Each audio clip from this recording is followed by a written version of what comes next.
my name's Alex Levitt. I'm the co-founder and CEO of Regal. I'm excited to be here today. We're going to have sort of a fun session talking about implementing AI agents and how they can actually succeed. I think there's a lot of press about AI implementations that fail, and it certainly is something that we saw customers sort of failing at over the last few years when they sort of went and tried to do this on their own. But we find that there's quite a lot of successful customers at Regal. And so I think we're going to unpack today why we're seeing our customers succeed when perhaps in the market widely, not all customers are succeeding with AI agents. So to start, I want to, extend a big thank you to Austin and Henry who agreed to be here today. So I'm going to let each of them introduce themselves in a moment. But Austin comes from Kin, one of the largest home insurance companies in the country, and really an exemplar, particularly in states where there's been a lot of trouble getting home insurance. And so it's wonderful to see them supporting people in that way with such a critical service. And then Henry is from A360 that runs one of the largest notary services in the country. And so again, another critical service. When you need it, you need it. And if you know, it's difficult to find a notary. So excited to have both of them here today. So Austin, would you like to maybe kick off and give us a bit of your background? Yeah, sure thing. I appreciate you having me, Alex, and thank you for the introduction. Um, like you said, I work for Kin Insurance. We are a late stage startup that helps homeowners protect their most important asset, their home. And we offer direct to consumer insurance, and we're focused on supporting underserved homeowners in states where they are experiencing high risk or are prone to high risk. And we really pride ourselves on our ability to leverage technology to do that more efficiently and effectively than some of our competitors might. Me specifically, I'm a senior analyst on the revenue operations team here. I will have been with Kin at 3 years at the start of next year, which is really exciting. Um, our revenue operations team plays a critical role in supporting both our sales and our customer service groups. And we support them in a variety of ways, but some of those main ones are through tooling and vendor management, as well as workforce management, and then general operations management. Um, and myself specifically, and a few others on our team have dedicated a lot of our time over the last year or so to implementing AI agents and improving how we serve our customers better and faster. So I have a lot of hands-on experience with Regal, and I'm really excited to share that with everyone today. Great. Henry, we'd love to hear more about your background and sort of what you guys are up to. Yeah, very good. My name's Henry Davidson. I am an executive vice president of business development for A360. I spent 10 years as a stockbroker in career number one, and in 2002 founded Express Notary Service. And in 2020, we were acquired by A360. It is a private equity funded company, and we provide software and services solutions to the legal and real estate industries. Perfect. So maybe let's start with you, Henry. So, before Regal, came around, before you started thinking about using AI agents, how were you reaching out to notaries? What did that team look like? What did the technology stack look like? Yeah, it was a lot of human phone calling. We do have SMS messaging to handle a portion of the business, but beyond that, it was a lot of human phone calls, a big staff, and very difficult to manage because uh, as you scale up and down, it's difficult to manage employees, not just from an HR perspective, but from training them and getting them to be good at negotiating with the notaries, knowing exactly what's needed for each customer's order, and having that training in place for when the volume comes in, or as we say, when the tide comes in and as the tide goes out. And those humans are actually in charge of managing our largest expense, which is the notary payroll. So prior to using AI, it was very difficult to manage. We had to be very nimble and really have some severe training and get it done quickly. Yeah. And so, Austin, before we go to you, just a reminder to folks who've joined, if you have questions as we go through these topics, feel free to put them in the Q&A section. So at the bottom of your screen, you can click Q&A and add questions, and we'll cover those at the end.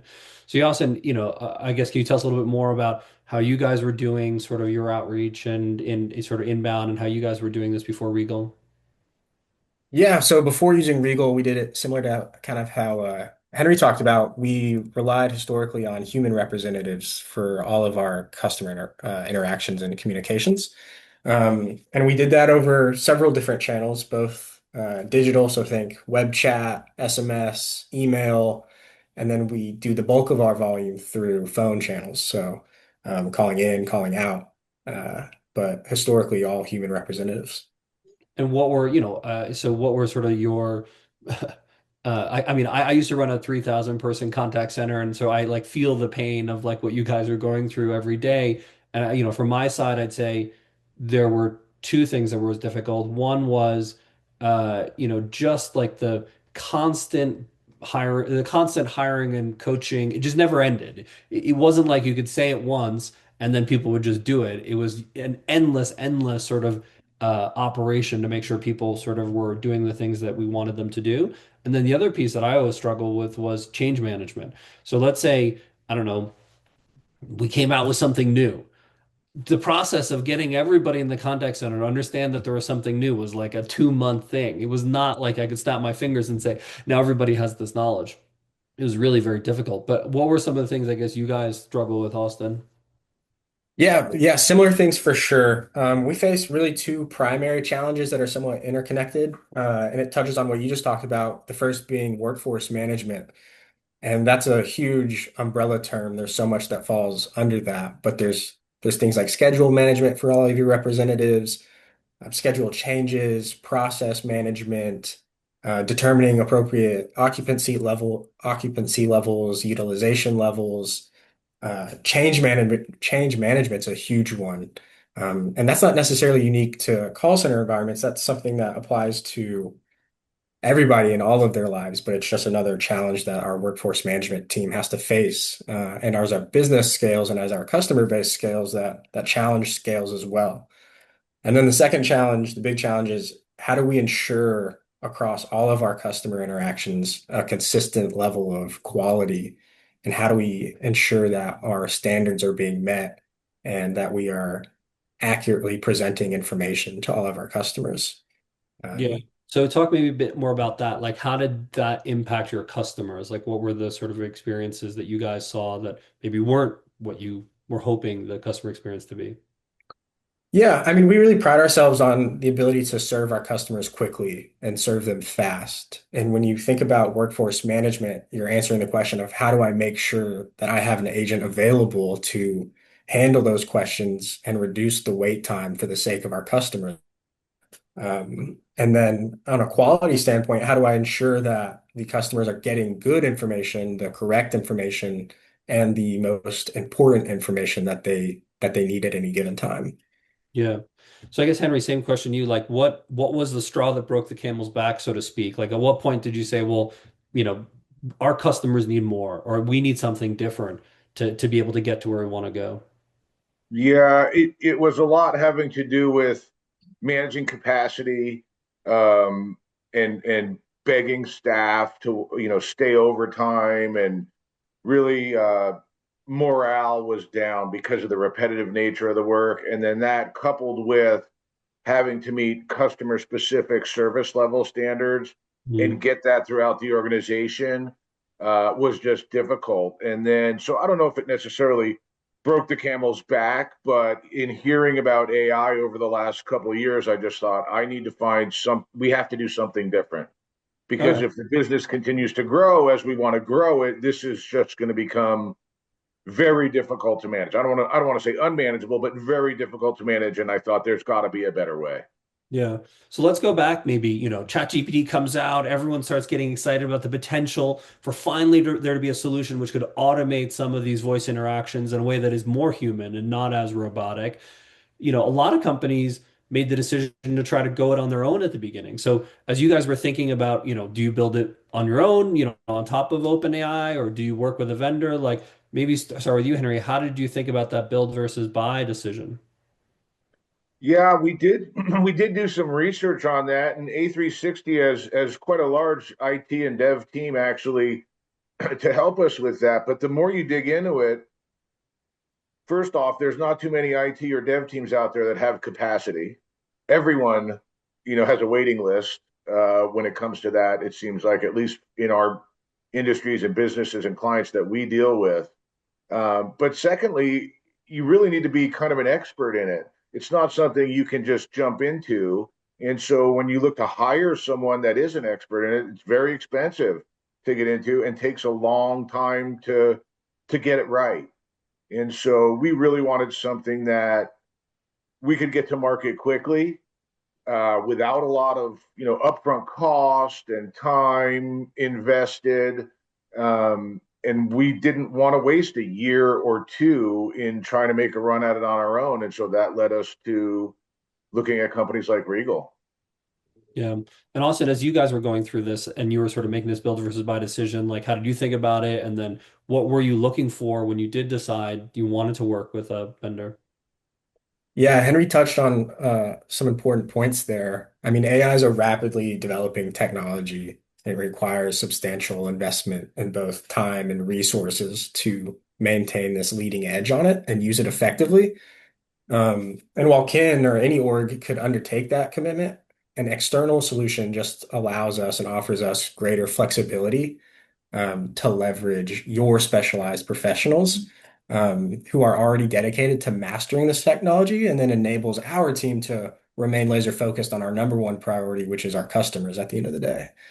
And then twofold to that, as we evaluated AI solutions, doing it in-house, taking it out of the house, we really wanted to keep our commitment to our customer experience at the forefront of our minds. Hmm. And we thought that using a third-party tool would allow us to get to that faster and more immediately, which is really important to us.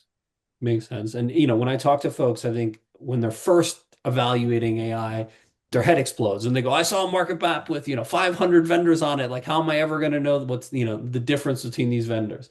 I think as you get further into it, there aren't 500 that matter. Perhaps in mid-market, there's, two or three that really matter. In enterprise, there's another sort of five that really matter. And then there's some vertical specific ones. But, still, let's say that's 10 that you're sort of deciding between. What stood out about Regal as a vendor, Austin, and sort of how did you guys decide to work with Regal specifically? Yeah, like I mentioned before, Kin is a really technology-focused insurance company, and we really focus on how we can leverage that technology to its fullest potential to enhance the customer experience. And Regal stood out because we found that you guys shared that same commitment that we did, and you presented a really compelling argument for why we should use Regal over any of the other options that were available to us. And from the start, Regal has been excellent at collaborating with us, demonstrating new product features, and helping us get a deep understanding of exactly how this technology and product works, which empowers us to achieve our objectives for the year.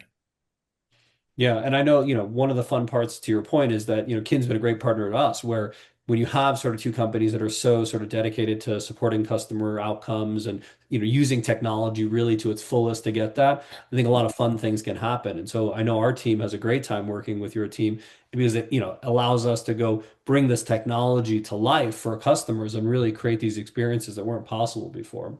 Uh, Yeah. If I may, we really wanted a collaborative partner, when we were evaluating the options. We didn't want a black box vendor who would prioritize their own mission and their own goals over ours and not really educate us along the way, which Regal has really excelled at. Yeah. So Henry, you guys obviously, to your point, made the decision you wanted to go with AI and you wanted to work with a vendor. What was it about Regal that stood out to you? I remember you were telling me before, originally you found us in a Google search. So you search on Google, you find all these providers. What distinguished Regal? Yeah, I'll reiterate what Austin said. Quite frankly, it was the excitement of the Regal team, specifically Joe Hudson, in looking, and his eagerness to really develop it out. And he knew that they could do it.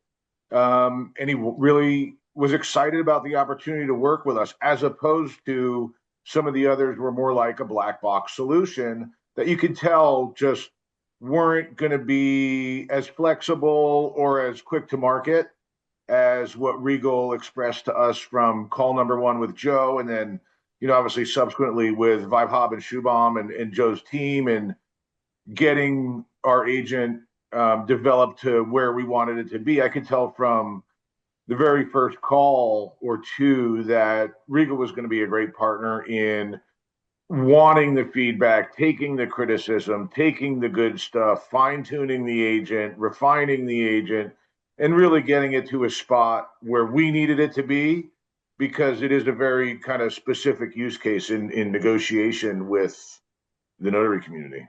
Yeah, for sure. I mean, there are, I think, a lot of different strategies in this market. We obviously have taken the approach that you guys are highlighting, which is that we invest deeply in technology to empower these very special use cases using generative AI that were not possible before, so that, we can have customers that, do see everything in the platform. It's all self-serve. However, we layer on top of it the expectation that we should be bringing our team into it to build custom workflows, custom integrations, custom AI agents that allow you to have an AI agent that is unique, that no one else could do, that no one else could have, so that you can serve your customers in a differentiated way. So, I think that is very much, how we like to serve these larger, often like voice first and often heavily regulated industries. And they need that. They can't have, the same Bob the agent that, 50 other companies have. And they can't, to Austin's point, just sort of work with a company who's going to say, that's enough. Sorry.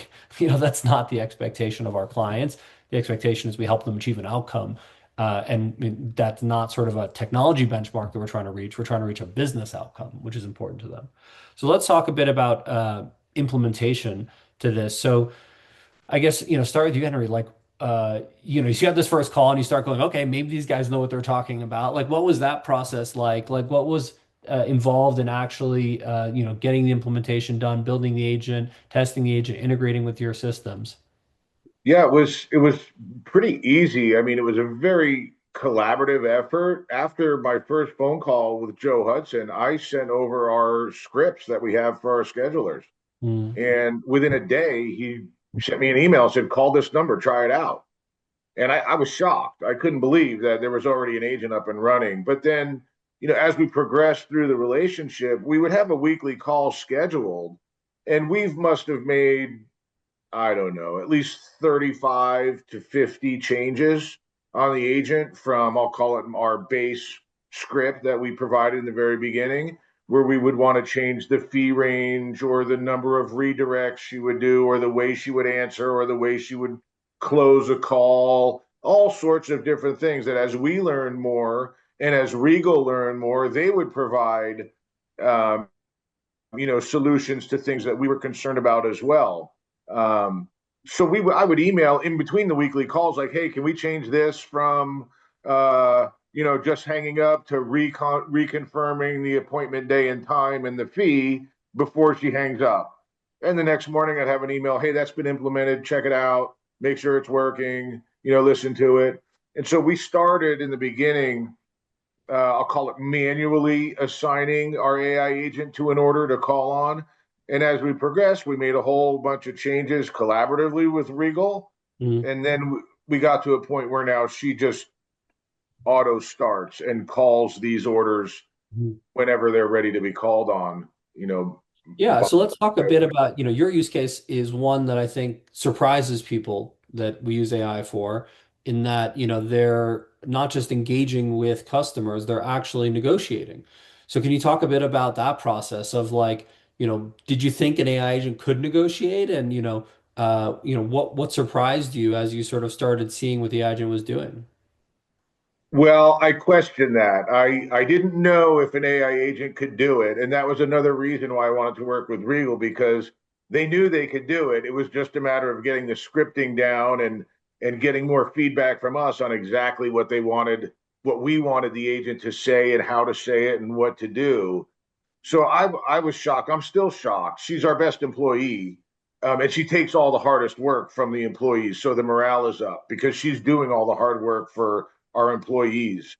But yeah, she does it friendly, quickly, professionally, and it's that way every time. So the results have been better than I expected. Better than I expected. If I was solely looking forward to um, Olivia, or is our AI agent's name, being able to take the hard work from our employees, the repetitive work from the employees, improve the morale of the employees. But it's gone beyond just saving doing the hard work. She operates at a far better percentage, what we call a notary payroll percentage, than what the humans do because it's difficult work. It's repetitive work. It's um, difficult to negotiate 30, 40, 50, 60 phone calls a day, every day, 6 days a week. And so, um, we've made well over 100,000, maybe close to 200,000 phone calls now. Um, we've had, I think it's three opt outs that we provide to the notary if they don't want to be called anymore. But I believe even for the notary community, they prefer to deal with that because it's so widely accepted now. Even if you're going to the dentist or the chiropractor or the masseuse, you're getting calls confirming the appointments, etc., from AI. Mm. And when you don't have to deal with an employee whose morale may be low, it's an easier conversation. The AI agent is always happy, asking how's your day and being friendly about it. And so I believe it's been better for not just our employees, but also our notary community as well. Yeah, Um, I agree. they're, it's just Yeah, better people talk overall. sometimes that the CSAT can go up with AI agents, and sort of part of what I explain is, well, what are the biggest complaints that customers have with customer service? Well, it's, long wait times, being put on hold, an agent who doesn't know about their specific case, right, having to repeat yourself, an agent who's putting you on hold and can't do the thing that, you ask them to do. So those are things actually that AI is great at, right? They never, need to like put you on a wait because they're always available. They know everything about your account and about the company. They don't need to like put you on hold and get a manager to make a decision. They can do it instantly. So, there are certainly drawbacks that we can talk about, but the reason I think people are so happy is that what they're looking for is a quick and effective resolution to their problem, and somebody who will actually answer them in the channel that they want. So they don't want to, if they couldn't do it with self-serve and they choose to call you, they don't want you to say again, oh, deflect, I'm going to do this and, send you back to chat. They chose to call you. They want you to actually be able to engage with them. So I guess, Austin, why don't we, go you guys to your point, you've been very deep in this process. Like what's it been like, implementing an AI agent, starting design the first version, iterating on it, finding the right, place for it in your customer lifecycle? Yeah, it's been really exciting. Our adoption of AI agents has followed a really careful and strategic approach. And you can really break it down into a few core steps, right? There's the brainstorming phase, the conceptualizing the business use cases that you want to explore, right? For us, that was how does it handle qualification? How does it handle call routing, transferring to licensed sales agents or licensed customer service agents? So you have this kind of brainstorming phase, and then we roll into this build phase where we're actually hands-on in the tool, building the workflow that's needed to accomplish the goal. Um, and then we transition to the internal testing phase, right, where we're engaging with the agent and we're role playing with the agent, pretending like we're in the scenario that it would be handling, throwing curveballs at it, going down the happy path with it, really looking for ways that we can improve it before we actually deploy it. Mm, Um, and then the last step really is deployment, right? How do we put this in the actual hands and get it interacting with our customers? And Regal support has been really stellar throughout the entire process from step one to the last step. They were at the beginning of our partnership, 9 or 12 months ago, they were really hands-on in helping us think through our use cases and really coming up with the game plan for how an AI agent could solve our need. And then they were really hands-on with testing the agent, placing calls themselves, interacting with the agent. We were doing the same, collaborating with us for feedback, sharing what they thought could be better, what they thought could be changed or tweaked. Um, Again, throughout the deployment process, they were there monitoring agent performance with us, reviewing live interactions, and doing the same type of feedback loop that we were. And that ranged from account managers at Regal to technical account managers to AI engineers. And even more excitingly, the executive suite at Regal was very hands-on with us throughout the entire process. We had the COO with us, the CTO with us on calls, making recommendations, providing information for us. So it's just really exciting to have everybody on the Regal side be as committed to our efforts as we were. And it led to really fast results and really positive, quick results, which is awesome. Um, Yeah. Well, also let's talk. You guys, one of the things that you guys have always done very well is, while it's possible at the beginning to sort of, to your point, do, human evaluation of some of this, and it's an important piece of it, you can't possibly listen to every call. And so you guys have always been very good at using our automated tools, we call it conversation intelligence, sort of to assess, on every call what is happening. So you talk a bit about that, like how has it been sort of using the automated tools, getting sort of data on what's happening, across all the calls. Yeah. Yeah, it's been really insightful. I think that's the biggest challenge that we face as we look at how do we scale these agents to handle more volume than what we're currently giving it, and how do we really grow our confidence that its interactions that it's handling with our customers align with our own expectations and with our own standards that we've set. Because again, like I've said before, our critical commitment is ensuring that it's a great customer experience at the end of the day. Mm. And the biggest challenge is how do we ensure QA? So we really lean on tools that Regal has built, like conversational intelligence, QA reporting, custom AI analysis, where it's like looking for specific details in an interaction that we've predefined. And then we also do a good amount of manual QA. While we can't listen to every call, we can listen to a sample set of calls and then apply our assumptions on a wider basis. Um, Mm. and Regal, not only with the tools that we have now, has done a really good job sharing the roadmap for what's to come and further improvements that are to come to help us QA more easily down the road, which is really exciting. Yeah, for sure. So let's start talking a little bit of outcomes, good and bad. We make sure we give a fair, sort of an accurate representation of what's going on with AI. I mean, I'll say one thing qualitatively that I love is when I was running a contact center, I'd do everything possible to give the human agents all the information about a specific case. But they were going, case to case to case case. And unless they put the customer on hold for 5 minutes, which I didn't want them to do, there was no way they could understand enough to be able to say, oh, Bob, I see exactly what's going on, and here's what happened, and I'm so excited to talk to you today. And I see you went to this web page. You must have this question. They just couldn't do it. So with AI agents, part of what's fun is we do integrate deeply into customer CRMs so that the AI agent can in real time know all that information and have a personalized conversation. So not necessarily objectively, subjectively, that's one of the pieces I like the most is when I hear AI agents actually being more human than the humans, which is a crazy idea. So it kind of brings back the humanness actually. But why don't you guys talk a bit about, I mean, maybe Henry, starting with you, like what were the outcomes you saw? And, what were things that, surprised you maybe on the upside and surprised you on the down? What were some things that didn't work as well as you expected or would have hoped? Yeah, I think one of the just back to your point that you just made, we have lots of data in our panel management system that quite honestly is just too much for a human to want to sort through and look through and use when they're speaking to the notaries. For example, what our average fee is for that transaction type, for that geographical location, and how many other signing agents we have in the local area. That's all things that can be used in negotiation that we do present to the human in our panel, but is a very in-depth conversation with that signing agent when we're at capacity and basically trying to get deals scheduled.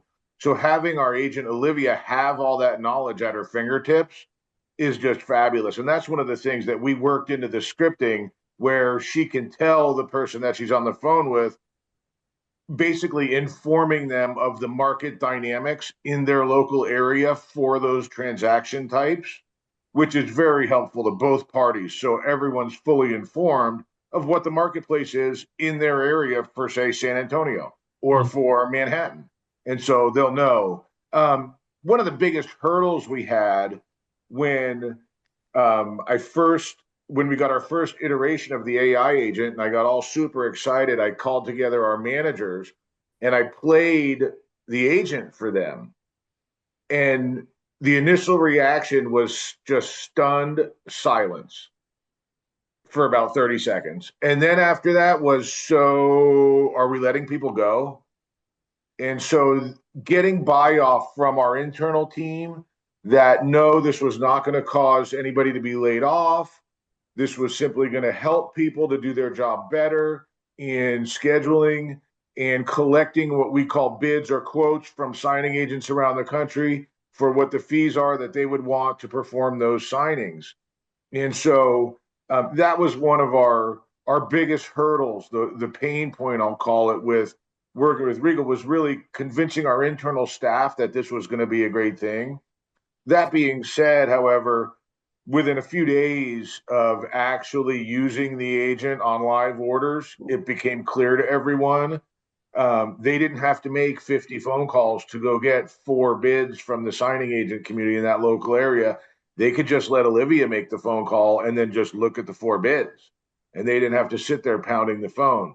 So that really helped with morale and let them understand that we'll be able to just scale as we want next year. We might not have to add as many employees as we would to do that scaling, but with our current team, it wasn't going to affect anybody's employment.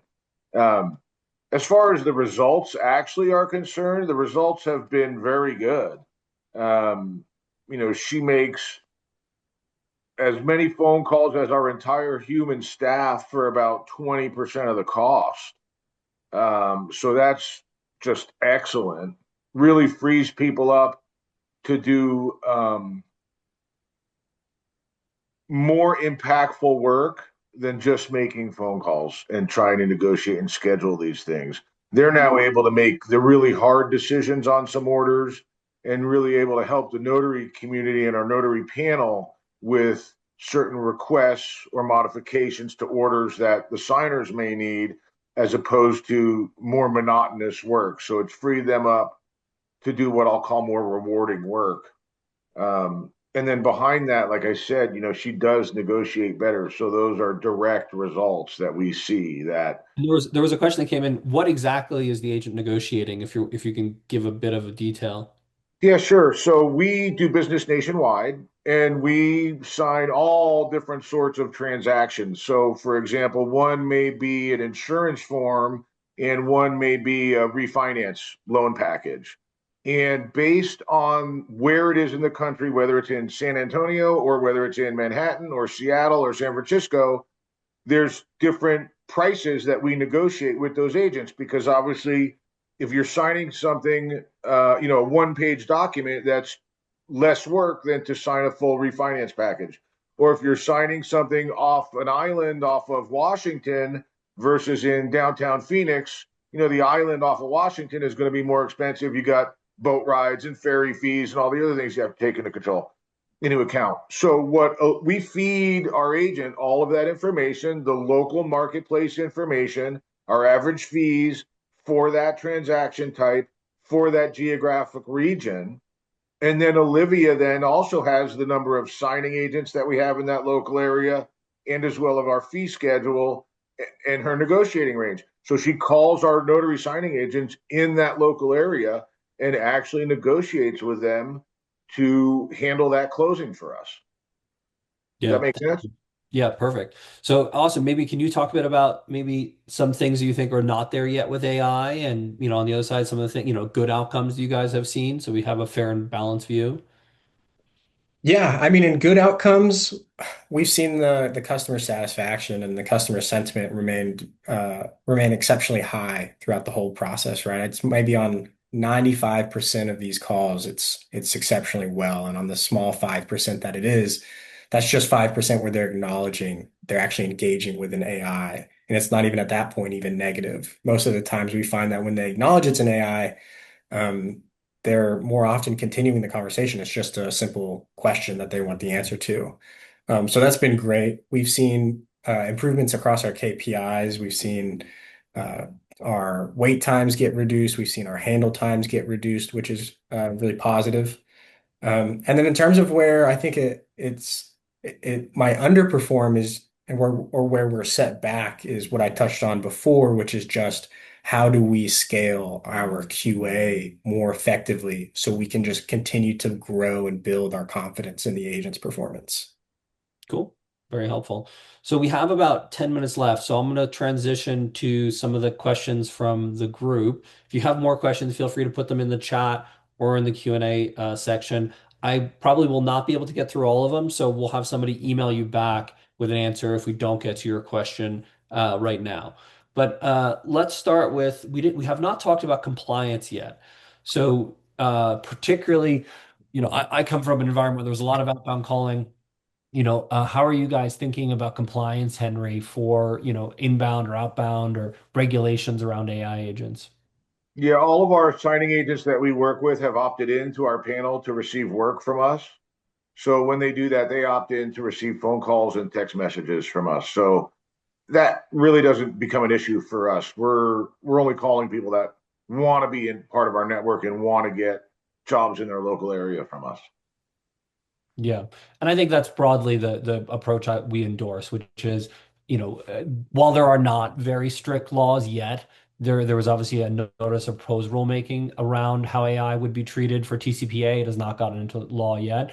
We do suspect that over time the expectation will be that it's similar to TCPA. There should be express written consent for the right to call from an artificial voice and for the right to call from an auto dialer. And if you don't have that, you should not be making calls from AI agents. Even though that's not law yet, we encourage people to still follow it. Another one here.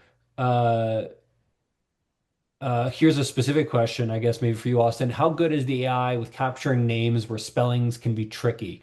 Are there things that or are there things that maybe the AI doesn't capture as well, let's say?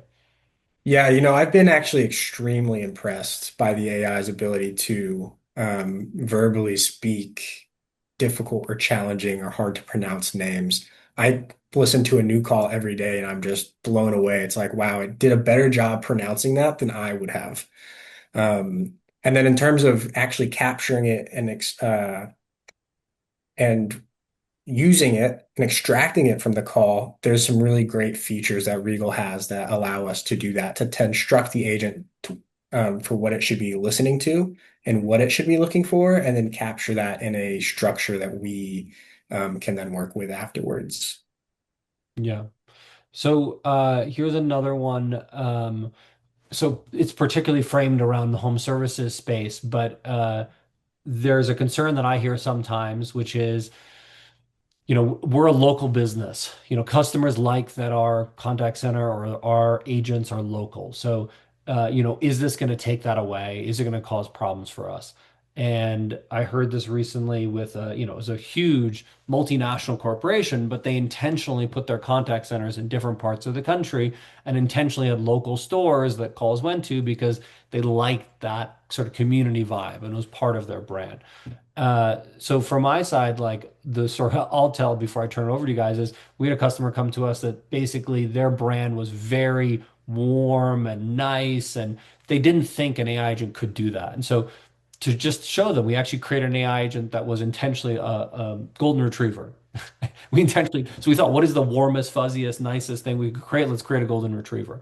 And we gave them that. And they were shocked that the AI agent could sound like a golden retriever, behave like a golden retriever, have that warm and fuzzy nature. Obviously, we didn't use that in production, but I think it made the point that we can mimic the brand voice and the accents and the intonation and the feeling that you want with AI agents so that you can still as a brand have that position.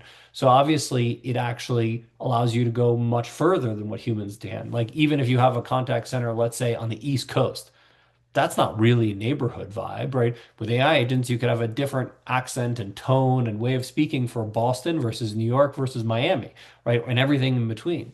So I don't know. What do you guys think? Like, do you think your customers take it badly that there's an AI agent, instead of sort of a neighborhood or local sort of contact center? Yeah, I mean the world is really your oyster in terms of customization of your AI agent, like you just alluded to, Alex. I mean, you can give it all sorts of different styles and tone instructions when you're constructing it, so it behaves like your customers want it to behave.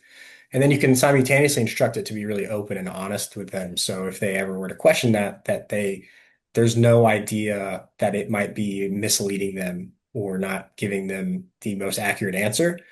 Um, so I've been really impressed, and I don't really find on a lot of interactions it's really even a subject of discussion. But it is one of our ideas that we want to test with later into 2020. How do we really get custom for the areas of the country that we operate in and make it a more unique and a more um, warm or positive interaction for them. Cool. I'll add we played with the personality of the agent quite a bit, and it was actually one of the more fun parts of development with Regal. We wanted to be very professional but lighthearted. Have a good day. It's work. Everyone wants to be happy at work. Maybe tell some jokes, and then she actually did. And then we said, okay, maybe we should go back to a little bit more business-like. And so it was really fun, and I was amazed at how finely you can tune the personality of the agent. Yeah, agreed. So I didn't get to all the questions. We'll shoot out emails, answers to those after, but just the last question for Henry and Austin before we go here. So, quickly, what's one thing you wish you had known, or one thing you'll sort of now bring to your next implementation of AI agents now that you've gone through it once? Maybe start with you, Henry. I would just say, just ask the question. If you are not sure if AI can handle this for you, I think you'll end up being shocked at the answers you might get from Regal because it most likely can. Just every single use case that you might think is there, just ask. And I would bet dollars to donuts there's a solution for you. Cool. Awesome. What about you? Yeah, I would echo the same. And then I would also say that, just jump right into using the technology and to start building your use case and don't let the fear of the unknown prevent you from getting started or stunt you at the beginning of the process. Cool. Well, Austin and Henry, thank you so much for bringing your wisdom to this. We'll sort of, if you have more questions that you didn't get a chance to ask today, you can always email hello@regal.ai. Just to cover a few things off that people are asking, just easy ones. If you go to Regal's site, there are a bunch of AI agents you can call to see them in the wild. Or if you just want to call a general agent that talks about Regal, you can call 212-500-6000. That's a good experience for you. Um, to the point made today, I think it's the technology has gotten really, really far. It's still a little bit difficult to do it on your own, but I think that's where we really like to shine, is we'd like to be your partner in this and help you be successful in this area. And then if you have other questions, like I say, just email hello@regal.ai. Thank you very much, Henry and Austin.